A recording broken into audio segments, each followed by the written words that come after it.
my channel. This is Holly from Life with Holly Lifestyles, and I'm excited to show you my life as an entrepreneur and my tips and tricks with business. So today's video is all about the basics of photo editing. I love watching these types of videos because everyone has their own editing style, and it always inspires me when I watch these videos, and I always learn something new.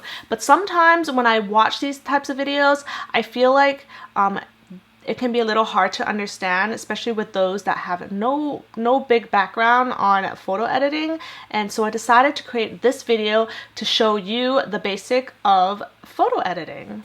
That way you can make things super simple and quick edits that will make a really big difference with your feed. So without further ado, let's get in.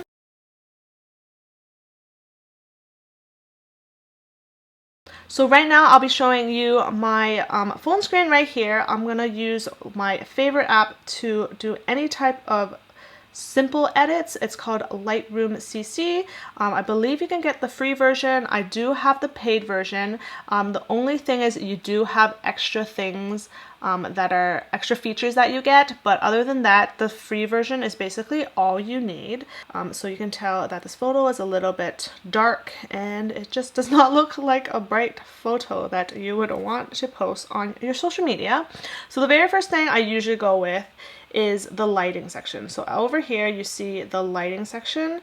So the exposure will be the brightness, sort of like the brightness of the photo. So you would go and change that to somewhere where it's not too bright. So if it's this bright, this is a little too bad because it looks super overexposed and you definitely don't want that. So I would definitely go through the middle. So I would go through a spot where there's not the highlights of the photos, which are like the lighter parts of the photos, are not crazy.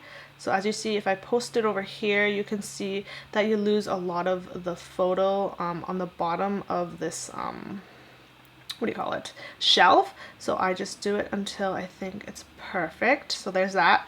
And then for contrast, this is perfect to go with, if you're losing some light, you can add back some contrast to it.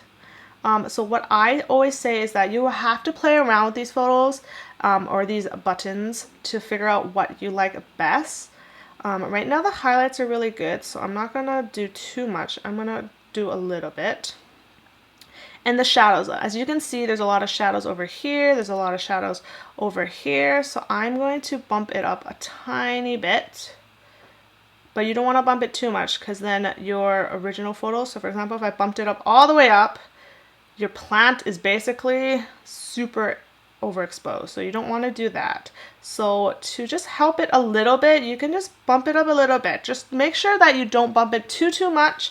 You just want a little bit for it to look a little bit better than it normally. So I think you can click somewhere. Oh yeah. So when I click it, you can see that this is what the original photo looks like. And then when I unclick it, this is what it looks like now. So I still think it's a little bit overexposed. So I'm going to turn down the exposure a little bit. I just don't want it to be too overexposed, and it just, you just lose the photo basically because it's too overexposed. And I see a lot of feeds sometimes that they overexpose everything because they really like that white backgroundy feel, but their background is not really in a white background, so that's why they have to like overexpose everything, and that way it's just a little too much for the photo. So make sure when you want those white types of photos that you have a lot of white in your background, so that when you edit these photos, you can just edit them a little bit and you will get that really nice white feel. So there's that. I'm going to save it right now. And I'm going to save to my camera roll. I'm going to do maximum available. Okay, so there's that. So the next step here is super simple. Is to have some sort of filter. If you're the type that loves the bright and airy photo, then your photo is pretty much ready to go and ready to post. And that definitely makes a really big difference. So as you see, this is the before and this is the after. So I really like that. Okay. So if you're the type that wants to do some sort of like moody type of photo rather than